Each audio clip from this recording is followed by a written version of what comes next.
ये बर्फ़ी मेरी मम्मी बनाती थी और हम सभी को बहुत पसंद होता था।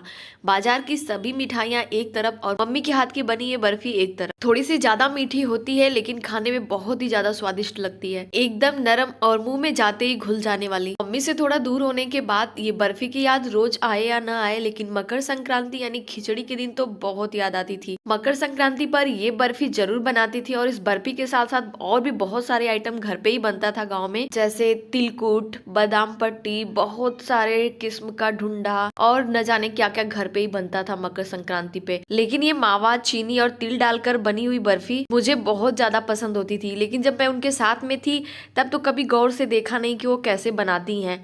अब दूर होने के बाद जब इस बर्फी की याद आने लगी तो फिर मैं उनसे फोन पे ही पूछ पूछ कर इस बर्फी को बनाने लगी और मुझे भी अच्छे से बनाने आ गया। नमस्कार, अनुपम गुप्ता किचन में आप सभी का बहुत बहुत स्वागत है। तो चलिए इस मज़ेदार सी बर्फ़ी को बनाना शुरू करते हैं और सीख कर आप भी इस मकर संक्रांति पर इस बर्फ़ी को ज़रूर बनाइएगा। आपको भी और आपके पूरे परिवार को बहुत पसंद आएगी। तो बर्फ़ी को बनाने के लिए सबसे पहले हमें चाहिए मावा। तो मावा आप मार्केट से भी ला सकते हैं, लेकिन मार्केट के मावे पे यकीन नहीं किया जा सकता है कि उसमें कितनी ज़्यादा मिलावट होती है। तो इसलिए हम मावा घर पे ही बनाएंगे। तो यहाँ पे मैंने कढ़ाई में डाला था 2 लीटर कंट्री डिलाइट का काऊ मिल्क, लेकिन कढ़ाई में से दूध गिरने लगा था। यहाँ जो हैंडल है इसका लूज हो गया है, तो कढ़ाई पूरी भर गई थी, उसमें से दूध निकलने लगा था। तो मैंने लगभग थोड़ा दूध कम कर दिया था, 250-300 ग्राम के करीब। अब हमें दूध को मीडियम फ्लेम पे ऐसे चलाते हुए उबालना है। चलाना छोड़ देंगे तो तली में लगने लगेगा, इसलिए हमें इसे चलाते रहना है। नहीं ज्यादा लगातार, तो कम से कम 1-1 मिनट पे तो चलाना ही है। तो बस इसी तरह से हमें चलाते हुए दूध को पकाना है और पकते पकते मावा बनकर तैयार हो जाएगा। बस इसमें थोड़ा सा टाइम लगता है, यानी कि अगर 2 लीटर दूध का आप मावा बना रहे हैं तो आपको 1 घंटे से सवा घंटे तक का टाइम लग सकता है। आप जिस तरह की फ्लेम पे इसे पका रहे हैं उसके हिसाब से। थोड़ी सी मेहनत ही सही, लेकिन घर की चीज बनी हुई तो घर की ही होती है, उसका मार्केट से कोई कंपेरिजन ही नहीं है।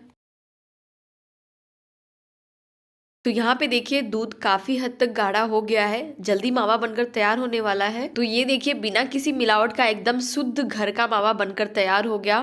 तो अगर आपको मावा बनाते बनाते थकावट हो गई है तो आप मावा को रख कर बर्फी कल भी बना सकते हैं। सर्दियों के मौसम में 2-3 दिन तो ऐसे ही बाहर रख कर आप यूज कर सकते हैं मावा को, और फ्रिज में रखकर तो और भी ज्यादा लंबे टाइम तक यूज कर सकते हैं। ये बिल्कुल भी खराब नहीं होंगे। मैं अभी अभी बनाऊंगी बर्फी। तो सबसे पहले उसके लिए यहाँ पे मैंने 50 ग्राम सफेद तिल लिया है, जिसको हमें हल्का सा रोस्ट करना है। इस बर्फी को आप बिना तिल का भी बना सकते हैं, लेकिन भाई संक्रांति पे बन रही है यानी कि खिचड़ी पे बन रही है तो तिल तो डालना बनता है। मैं वीडियो में खिचड़ी खिचड़ी की हूँ, बहुत सारे लोग हैं जो कि खिचड़ी नहीं समझ रहे होंगे।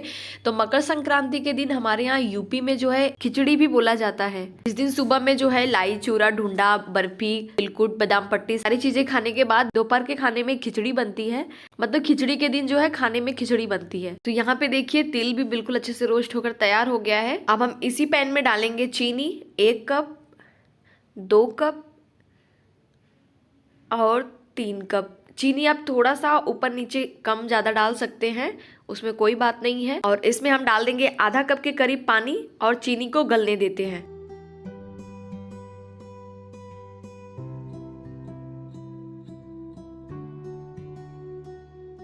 तो यहाँ पे देखिए चीनी लगभग गल चुकी है और अब हमें इसमें लाना है एक अच्छा सा उबाल।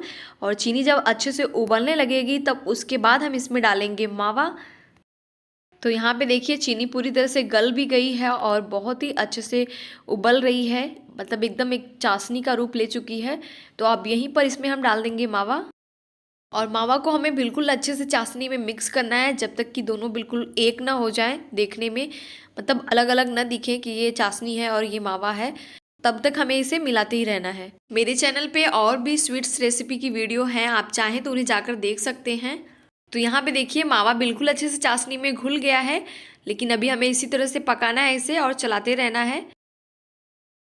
जब ये देखने में लगने लगे कि थोड़े से गाढ़े हो गए हैं तो हमें इन्हें चेक करना है कि ये जमने के लिए तैयार है कि नहीं। किसी प्लेट में हम 2-4 बूंद डालेंगे और प्लेट को 1 मिनट बाद हम टेढ़ा करके रख देंगे और उसके बाद हम प्लेट को चेक करेंगे। तो यहाँ पे देखिए ये चाशनी जो है टपक के और नीचे आ गई है, मतलब कि अभी ये जमने के लिए तैयार नहीं है। तो अभी हम इसे और पकाएंगे कम से कम 4 से 5 मिनट के लिए और उसके बाद हम फिर से इसी तरह से चेक करेंगे। तो यहाँ पे मैंने फिर से चाशनी को 2-4 बूंद प्लेट में उसी तरह से डाला है और टेढ़ा करके रख दिया है। यहाँ पे रिकॉर्ड नहीं हो पाया है वो सीन, और 2 मिनट बाद मैं आपको उसे चेक करके दिखाऊंगी। तो यहाँ पे मैंने फ्लेम को बंद कर दिया है क्योंकि मुझे देखने से लग रहा है कि अब ये जमने के लिए तैयार है। और फ्लेम को बंद करने के बाद इसे हमें चलाना नहीं बंद करना है, लगातार चलाते रहना है जब तक ये थोड़े से ठंडे ना हो जाए, तब हल्के गर्म रहने चाहिए।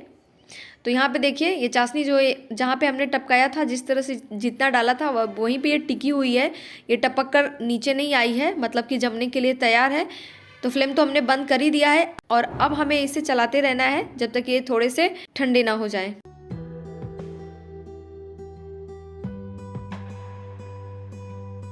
तो ये अब थोड़े थोड़े ही गर्म है।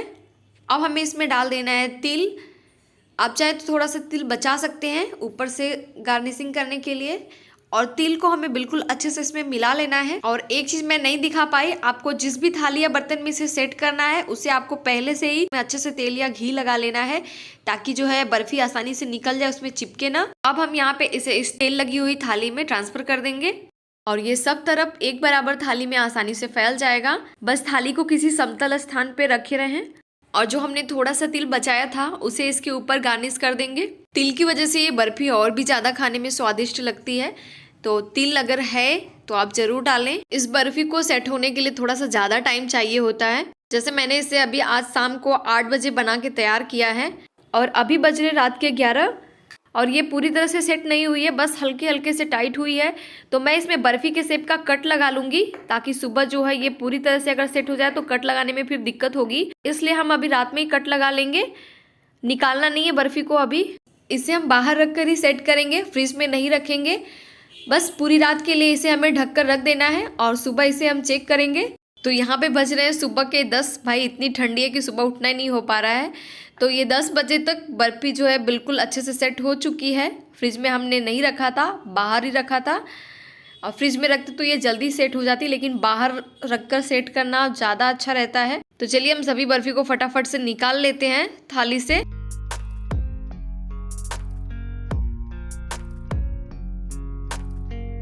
तो यहाँ पे मैं आपको एक बर्फी चेक करके दिखाती हूँ। इसमें मावा से ज़्यादा चीनी की मात्रा है, लेकिन फिर भी कितनी ज़्यादा सॉफ्ट बनी है और खाने में भी ऐसी ही है कि मुंह में जाते ही घुल जाए। और इस बर्फी को स्टोर करके रख लीजिए और मकर संक्रांति के 2 दिन पहले से 1 हफ्ते बाद तक खाइए बेफिक्र होकर। फ्रेंड्स इसे बनाना बहुत आसान है। इस मकर संक्रांति पर इस बर्फी को बनाकर ज़रूर ट्राई करिएगा, आपको बहुत पसंद आएगी। तो अगर ये आपको बर्फी की रेसिपी अच्छी लगी हो तो प्लीज़ मेरे वीडियो को लाइक कर दीजिए और अपने फ्रेंड्स और फैमिली में शेयर भी कर दीजिए। और अगर अभी तक आपने मेरे चैनल को सब्सक्राइब नहीं किया है तो प्लीज़ चैनल को भी सब्सक्राइब कर लीजिए, बेल आइकन पर प्रेस कर लीजिए, ताकि मेरे आगे आने वाली वीडियो के नोटिफिकेशन आपको मिलते रहे। तो चलिए मिलते हैं नेक्स्ट वीडियो में एक नई रेसिपी के साथ। तब तक के लिए नमस्कार।